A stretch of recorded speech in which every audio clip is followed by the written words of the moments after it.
बोलिए श्री प्राणनाथ प्यारे की जय। श्री सद्गुरु महाराज जी की जय। श्री पन्ना धाम की जय। सर्व सुंदर साथ की जय। बंदो सतगुरु चरण को करो सुप्रेम प्रणाम। अशुभ हरण मंगल धन्य श्री देव चंद्र जी नाम। श्री प्राणनाथ सतगुरु परम विनय करो प्रणाम। मेरे विकट कपाट सुमरन जिनके नाम। श्री राम रतन सतगुरु मेरे काटो सकल कले। चरणों में गुरु वंदना मोद करो परवेश। श्री प्राणनाथ निज मूलपति सिर में राज शोभना। तेज को श्यामा युगल को पल पल करो प्रणाम। पियाज को पल पल करो प्रणाम। बोले श्री प्राणनाथ प्यारे की जय। श्री सद्गुरु महाराज जी की जय। प्रणाधार सुंदर साथ जी, आप सबके धाम में दिव्य विराजमान राज्य महाराज जी की कोमल कोमल चरणाविंद में कोटि कोटि शक्ति। सुंदर साथ जी, अब हम चलते हैं अपने धाम धनी की तरफ, अपने सतगुरु की तरफ। सर्वप्रथम अपने आप को स्थिर करके आत्मभाव में लाइए कि मैं कौन हूँ। अपने स्वरूप का एहसास कीजिए।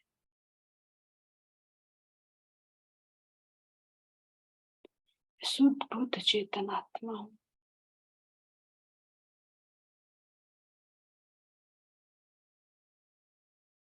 इस पिंड और ब्रह्मांड से मैं बिल्कुल अलग हूँ।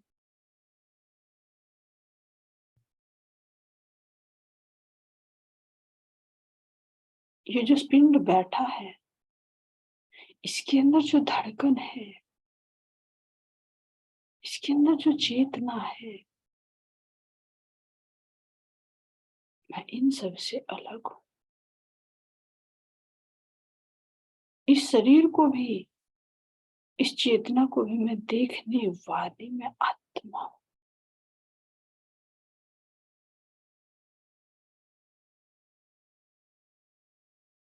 और जब मैं आत्मा हूँ तो मेरा सुंदर स्वरूप है।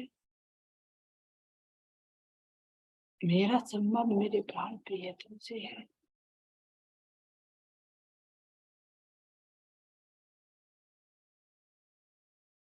मेरा अपना निज अखंड घर है।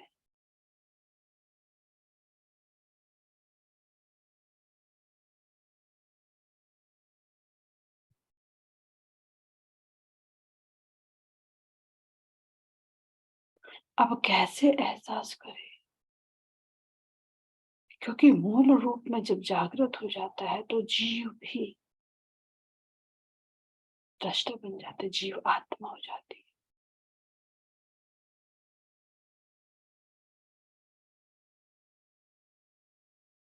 लेकिन इस जीव की उत्पत्ति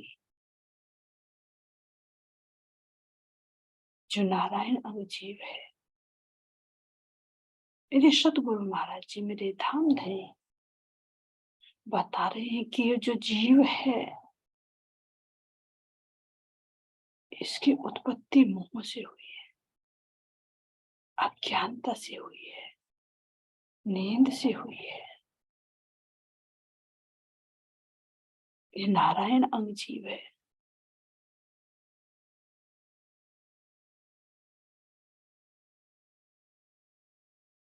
भले ही ये अगर अपनी जागृत अवस्था में भी आ जाए तो भी इसे परमात्मा की पूर्ण पहचान नहीं हो पाती। इसके अंदर फिर भी सौपन अवस्था बनी रहती है, निद्रा बनी रहती है।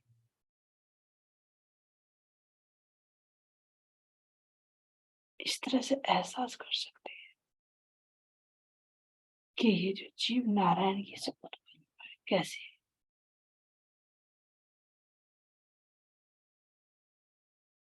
फिर जो उस आत्मा है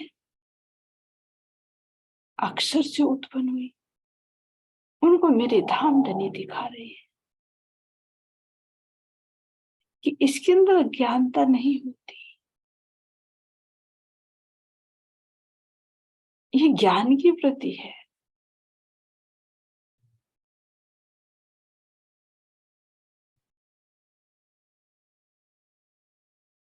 इसीलिए इसकी उत्पत्ति कहां से है?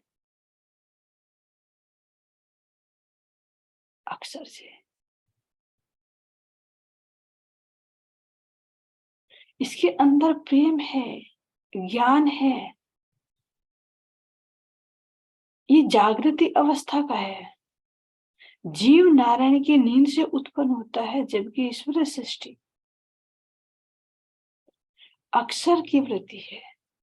अक्षर जो है जागृति अवस्था का है, बेहद मंडल का।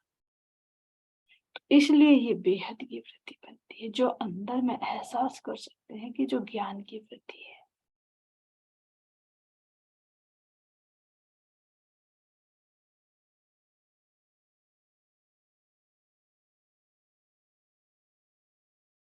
अब तो तीसरी सृष्टि, जिसको कह रहे हैं ब्रह्म सृष्टि,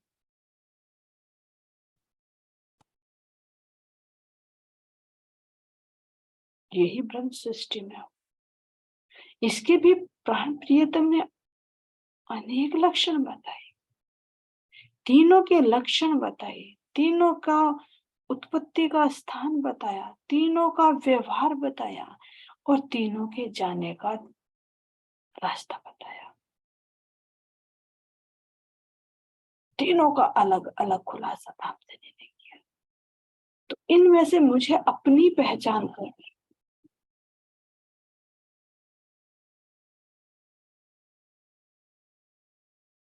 कि मैं कौन सी,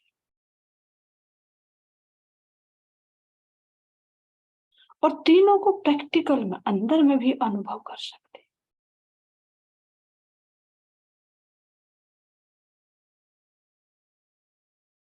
क्योंकि कोई जितना अपने आप को जान सकता है, दूसरे को नहीं जान सकता। इसलिए तीनों वृत्ति एक के अंदर भी है, तो हम अपने अंदर भी इनको अनुभव कर सकते हैं।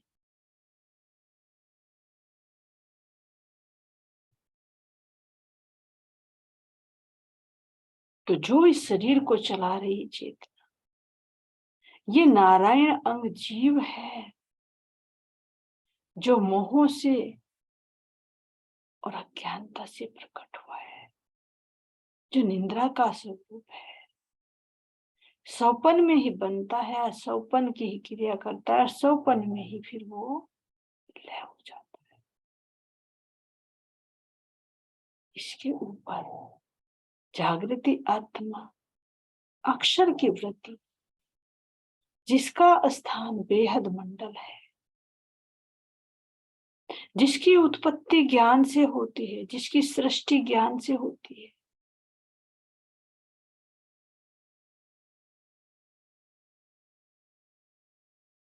और ज्ञान में ही प्रेम के माध्यम से ये बात में प्रवेश करती है।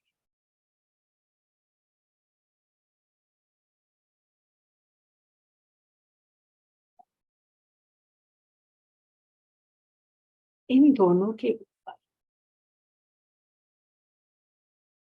एक इश्क की वृत्ति है, प्रेम की वृत्ति है, जो इन दोनों को देखती है।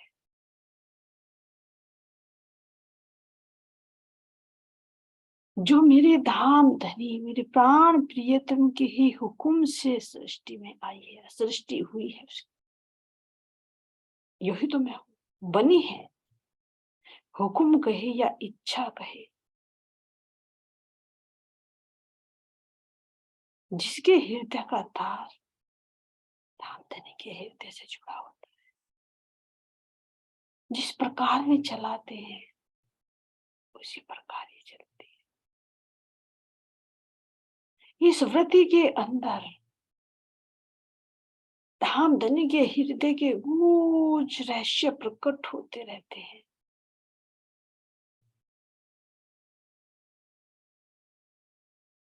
क्यों? क्योंकि ये धाम धनी के अंदर से ही आत्मा के अंदर आते रहते हैं।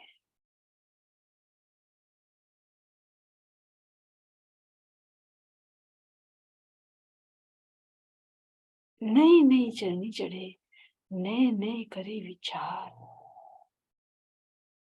तो ये कौन करता है? नए नए चलने कौन चलता है? ये राज्य महाराज जी के ही हुक्म से, उन्हीं की इच्छा से ये आत्मा के अंदर चलते रहते हैं।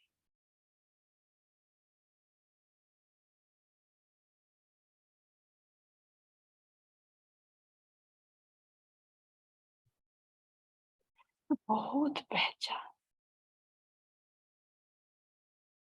अब सृष्टि की दी है।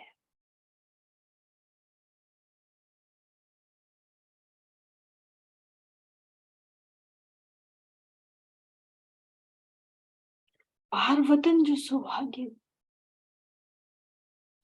ताकि नेक कहूं पहचान, जो कदी भूली वतन तो भी नजर कहानी था।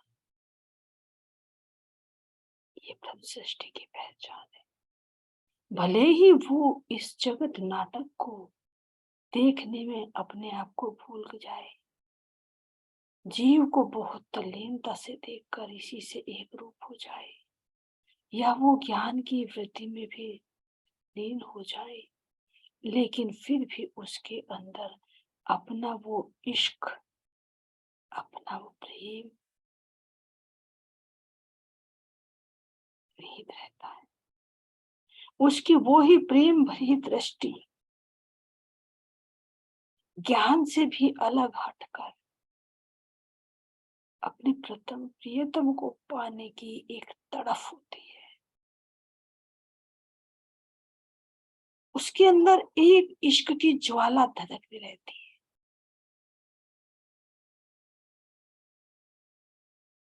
उसके अंदर एक बेचैनी होती है कि कुछ पाऊं, कुछ पाऊं, कुछ पाऊं।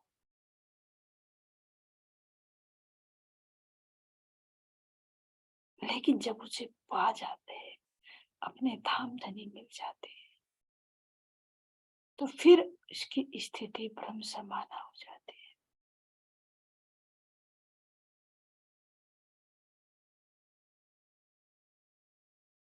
उसमें कोई अंतर नहीं।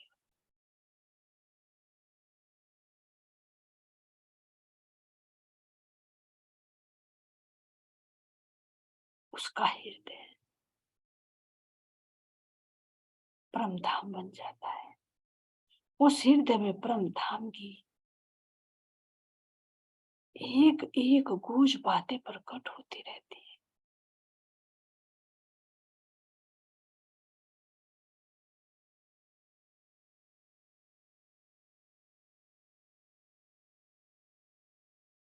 इसीलिए कहा कि किसका धाम हृदय है?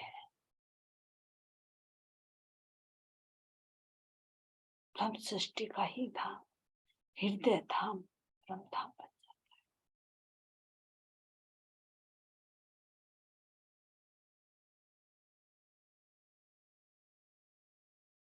जहां पर ज्ञान है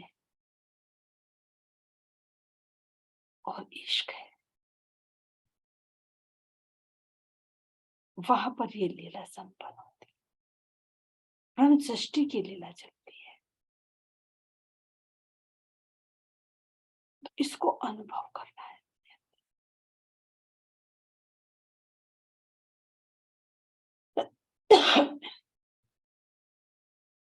तो ये तीनों वृत्ति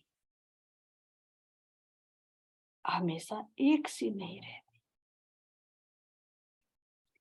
जिस तरह से जीव के अंदर तीन गुणों की क्रिया चलती है, हमेशा एक गुण क्रिया नहीं करता, तीनों का उतार चढ़ाव चलता रहता है। इसी तरह से अंदर में हम देख सकते हैं कि किसी भी तीनों की स्थिति हमेशा नहीं बनी रहती। अनुभव कर सकते हैं अपने अंदर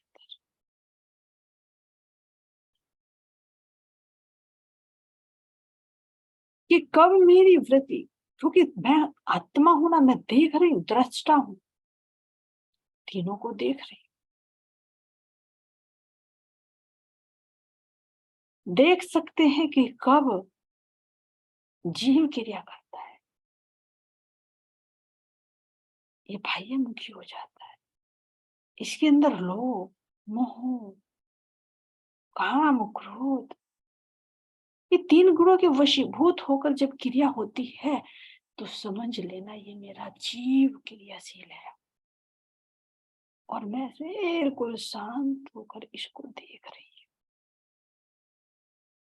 अगर देख रही हूं तो इसके अंदर भी शांति आ जाती है, लेकिन वो जब देखती है तो इतनी देखने में लीन हो जाती है कि वो अपने आप को भूल जाती है। दृष्टा भाव भी समाप्त हो जाता है। जब वो क्रिया हो लेती है तब आत्मा को सुधि आती है, अरे ये जीव क्रिया कर रहा था।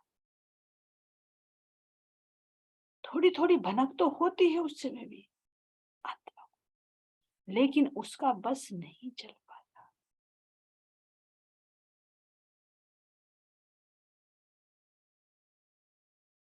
तो देख सकते हैं अपने अंदर जीव की क्रिया का एहसास कर सकते हैं। और ये सब कैसे होता है? सतगुरु महाराज जी की कृपा से।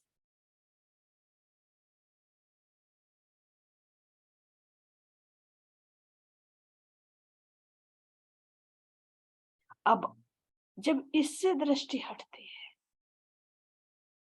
तो ज्ञान पर आती है।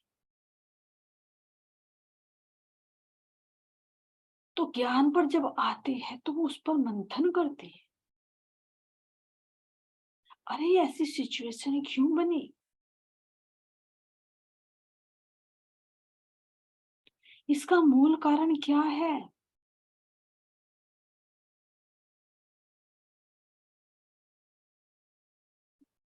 मान लीजिए अगर क्रोध ही आया तो क्रोध की जब क्रिया हो जाएगी तो वो शांत हो जाएगी, फिर ज्ञान की वृद्धि चलेगी। तो ज्ञान की वृद्धि आएगी या तो उसको तभी काट देगी या कुछ समय के बाद। अगर जागृति का बल ज्यादा है, ज्ञान की वृद्धि का बल ज्यादा है, तो वो साथ के साथ उठते हुए उस तूफान को शांत कर देगी, जिसे कहते हैं आत्मबल, जिसमें आत्मा शक्तिशाली हो जाती है। कौन सी आत्मा की बात कर रहे हैं?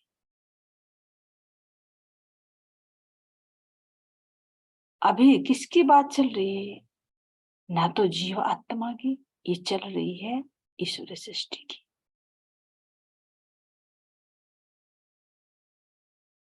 वो जो अंदर में ज्ञान की वृत्ति है वो फिर मंथन करने लगती है कि ऐसी सिचुएशन बनी क्यों, तो उसके मूल कारण तक जाती है।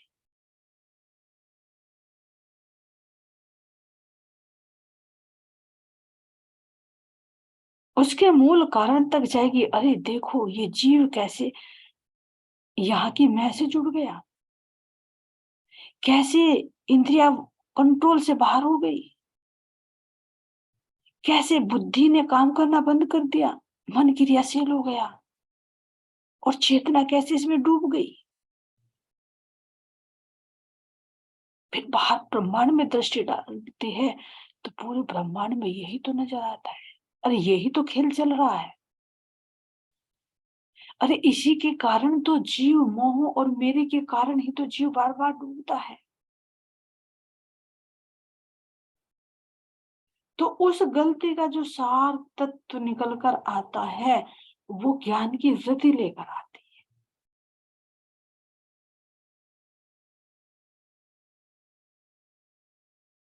वो ऊपर से नीचे तक देखने लगती है।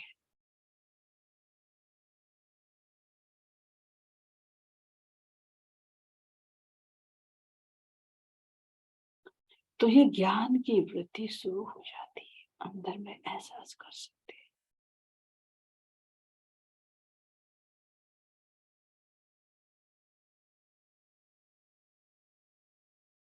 और जब इन दोनों से वृद्धि हटती है, तो तीसरी बनती है ब्रह्म आत्मा की बातें, ब्रह्म सृष्टि की।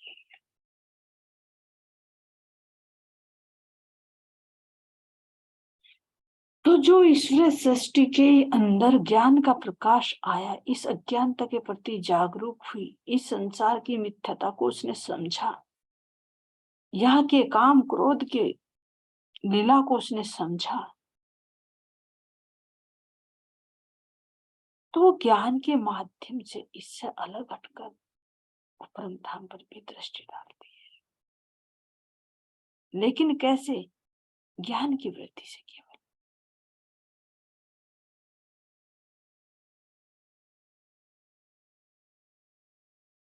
और जो ब्रह्म आत्मा है, जो ब्रह्म सृष्टि है, फिर वो इन दोनों से अलग हट जाती, वो अपने स्वरूप में आती, वो इन दोनों को देख रही। अनुभव करो, क्या मैं जीव को नहीं देख रही? अगर इसके अंदर क्रोध आया है, ईर्ष्या हुई है, द्वेष आया है, तो क्या मैं इसको देख नहीं रही? देख रही। तो ये करने वाला अलग है और मैं देखने वाली अलग हूं। फिर इसके अंदर ज्ञान की वृद्धि भी चलती है। जो दो के बीच अनुभव कर सकते हैं कि ज्ञान और अज्ञानता के द्वंद्व होता है, तो जो देख रही है ज्ञान के माध्यम से इसके मूल को समझ रही है, तो वो ईश्वर सृष्टि की वृद्धि बनती है, अक्षर की जागृत वृद्धि बनती है, जागृत बुद्धि की वृद्धि बनती है। लेकिन इसी जागृत बुद्धि के ऊपर जब ब्रह्म सृष्टि बैठती है, यानी मैं आत्मा, कौन सी मैं आत्मा? मैं धाम धनी की इच्छा का स्वरूप, उनके हुक्म का स्वरूप। जब इस जागृति बुद्धि पर बैठती हूँ, ज्ञान की वृद्धि पर बैठती हूँ, इनको भी देख रही हूँ, तो फिर मैं इन दोनों को छोड़कर अपने प्रेम में डूब जाती, अपने धाम धनी की तरफ उन्मुख हो जाती।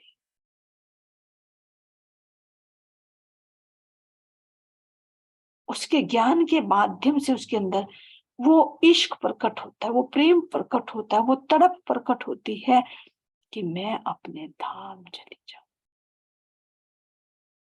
और चली क्या जाऊं, उसको अनुभव होता है, अरे मैं तो अपने परमात्मा की, अपने प्रियतम के पास में ही तो हूं, अपने धाम में ही तो बैठी हूँ। ये तो मैं एक नाटक देख रही हूँ, ये तो मैं एक स्वप्न देख रही हूँ। तो इस स्वप्न से जब वो हटती है, तो अपने धाम में वो रमण करती है। तो उसके अंदर वो परम धाम की गूंज बातें क्रियाशील हो जाती है, परम धाम की वो लीलाएं क्रियाशील हो जाती है। राज्य महाराज जी के हुक्म से जब वे अपने हृदय का वो प्रकाश आत्मा के हृदय में डालते हैं, तो परम धाम की लीलाओं में वो खो जाती है। तो वो मैं हूं।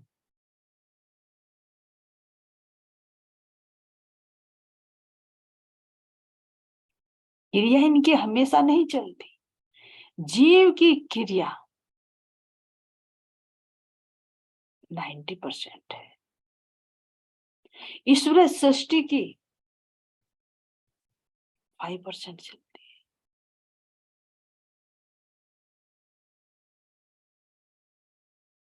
फाइव से भी क्या ले लो, 8% चलती है ईश्वर सृष्टि की भी। और ब्रह्म सृष्टि की जो वृत्ति बनती है वो तो केवल ये मानकर चलिए कि 2% ही बनती है।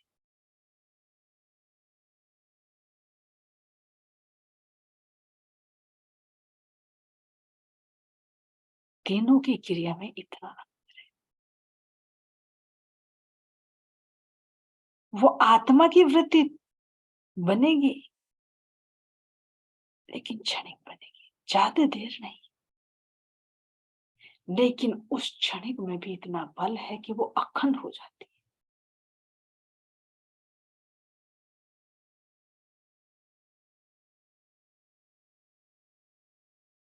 अपने आप को एहसास करना है, बार बार इस जीव के अंदर भी, बार बार इस ईश्वर सृष्टि के अंदर भी यही भाव डालना है कि मैं इनसे अलग हूं, मैं कौन हूं, मैं आत्मा हूं, मैं दृष्टा हूं, मैं अपने धाम देने की अंगना हूं। तो उसके अंदर जो भाव, जो प्रेम परम धाम का आता है, उसका एहसास इस ईश्वर सृष्टि को और इस जीव को भी होता है, भले ही कम हो लेकिन।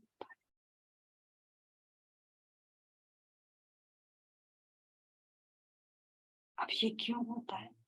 क्योंकि प्राण प्रियतम को, मेरे प्राण वल्लभ को अपने में दिल के गूंज, अपनी पहचान, अपने धाम की पहचान जो अब तक इस संसार में नहीं थी, वो प्रकट करानी।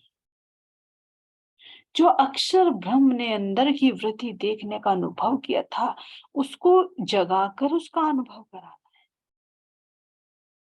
इसलिए स्वयं धाम धनी ने हम आत्माओं का रूप धारण करके, क्योंकि देखो पहले भी वर्णन किया कि ये मैं भी मैं नहीं हूं। जो कहूं कि मैं ब्रह्म सृष्टि हूं, तो ये ब्रह्म सृष्टि भी मैं नहीं हूं। कैसे मैं नहीं हूं? क्योंकि ये मैं भी तो मेरे धाम धनी की है।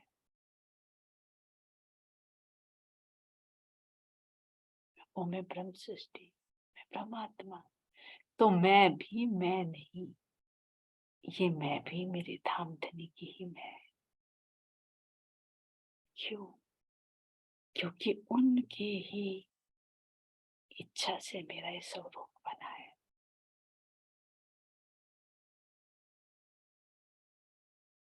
मेरे इस आत्मा के दिल का तार मेरे प्राण प्रियतम के दिल के तार से जुड़ा हुआ है। उस चेतना के अंदर जितने भी गुण हैं, उन्हीं गुणों का बाहर जब प्रकटीकरण होता है, तो जैसे मेरे प्राण प्रियतम का स्वरूप प्रकट होता है, वैसे ही ब्रह्म सृष्टि का स्वरूप प्रकट होता है।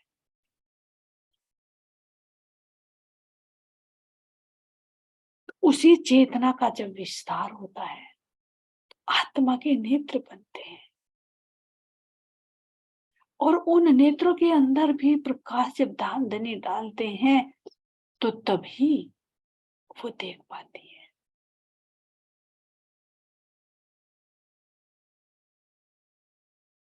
तो जब वो दिखाना चाहेंगे तभी तो देखेंगे। इसीलिए तो आत्मा ने कहा कि जन्म अंधी जो मैं होती, सो क्यों देखूं के कर जी, जब आप दिखाओगे तब देखूंगी नैन नजर जी। इसलिए कहा कि मैं जो आत्मा हूं, मेरे नेत्र मेरे धाम धनी के नेत्रों के प्रकाश से ही प्रकाशित होते हैं।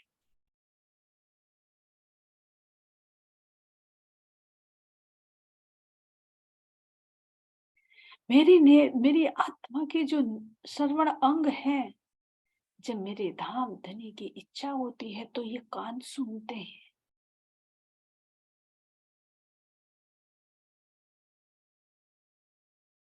जब मेरे धाम धनी की इच्छा होती है, तो तब मेरा ये मुख बोलता है जो वे बुलवाना चाहते हैं। क्योंकि जब दिल पर हुक्म राज्य का चल रहा है, तो भला आत्मा के गुण अंग इंद्रिया क्या कार्य कर सकती हैं अपनी इच्छा से?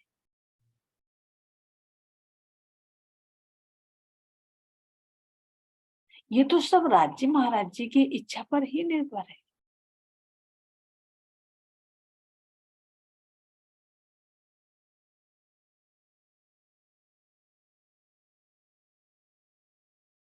को एहसास करो।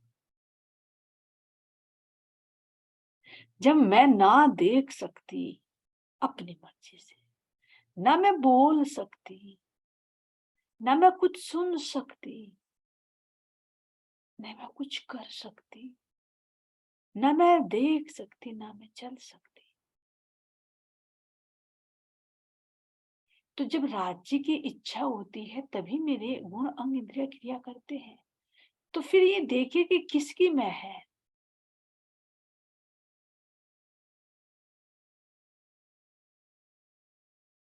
तभी तो इंद्रावती सखी कहती है कि हे मेरे प्रियतम, अगर मैं भूल भी गई तो मेरा इसमें क्या दोष है।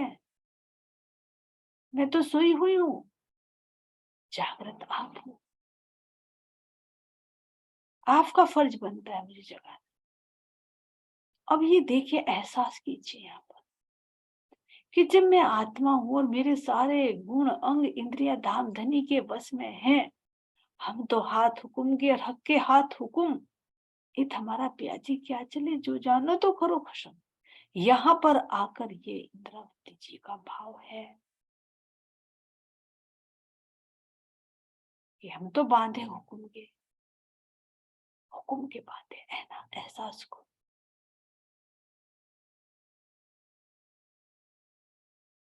तब इसमें मेरा क्या चल सकता है, कुछ नहीं।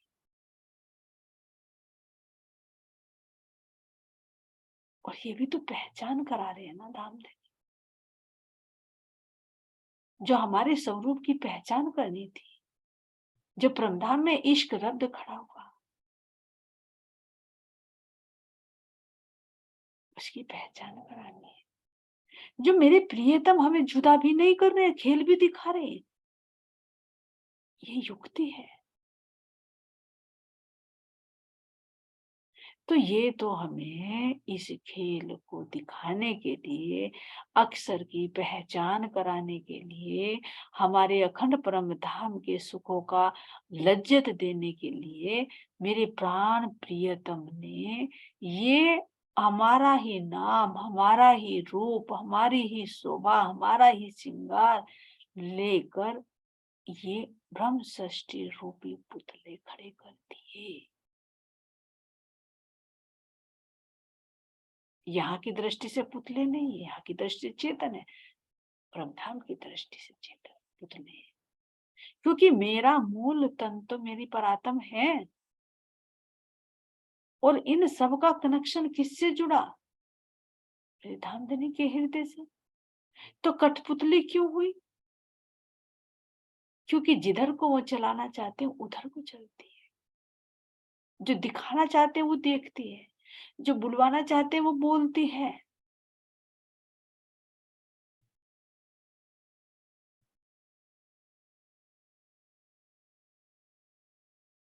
ये है ब्रह्म सृष्टि।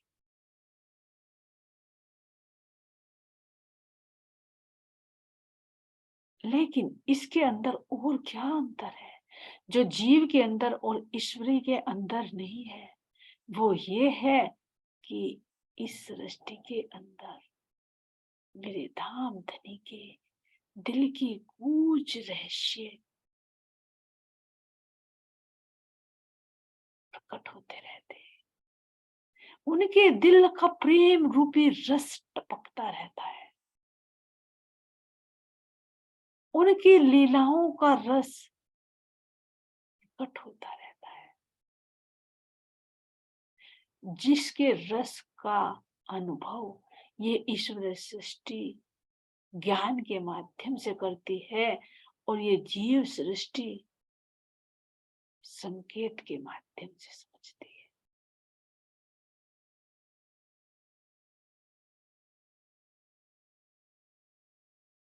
ब्रह्म सृष्टि के गुण अंग अंग में, रोम रोम में वो इश्क समाहित होता है।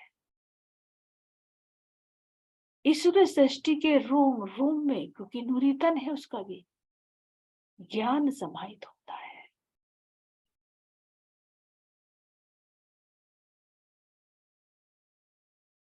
और जीव सृष्टि के तो रोम रोम में मोह और अज्ञानता समाहित होती है। लेकिन जब ये ऊपर को बढ़ते हैं तो अपनी इन अज्ञानता को छोड़कर जीव ज्ञान के प्रकाश में आ जाता है, तो वो अपने धाम अखंड बहिष्ठ में पहुंच जाता है। ईश्वरीय सृष्टि ज्ञान से हटकर उस प्रेम की लौ से जुड़ती है, जिससे वो परम धाम के उस प्रेम रस का अनुभव कर पाती है और वो भी अपने धाम पहुंच जाती है, एक नया अनुभव, इश्क का अनुभव लेकर। और जो ब्रह्म सृष्टि है वो इन सब का अनुभव लेकर, अपने परम धाम के प्रेम रस का अनुभव लेकर जब खेल को लय कर दिया जाएगा, तो वो भी अपने मूल तन में समाहित हो जाएगी। तो वो इश्क को लेकर अपने मूल तनों में समाहित हो जाएगी। इस तरह से मेरे धाम धनी हम आत्माओं को अपने ही चरणों में बैठाकर मुझ पर आत्म को इन तीनों का ब्यौरा दे रहे हैं, इन तीनों की लीलाएं, इन तीनों का उद्गम, इन तीनों की चलनी और इन तीनों के जाने के तरीका का वर्णन कर रहे हैं कि देखो तुम्हारे अंदर, तो तुम अपनी वास्तविक पहचान करो। बस वास्तविक पहचान ये है कि खेल में तीनों सृष्टि है, लेकिन मैं तो अपने धाम धनी के चरणों में ही बैठी हूँ। अपने धाम धनी से मैं एक पल के लिए भी अलग नहीं हूँ।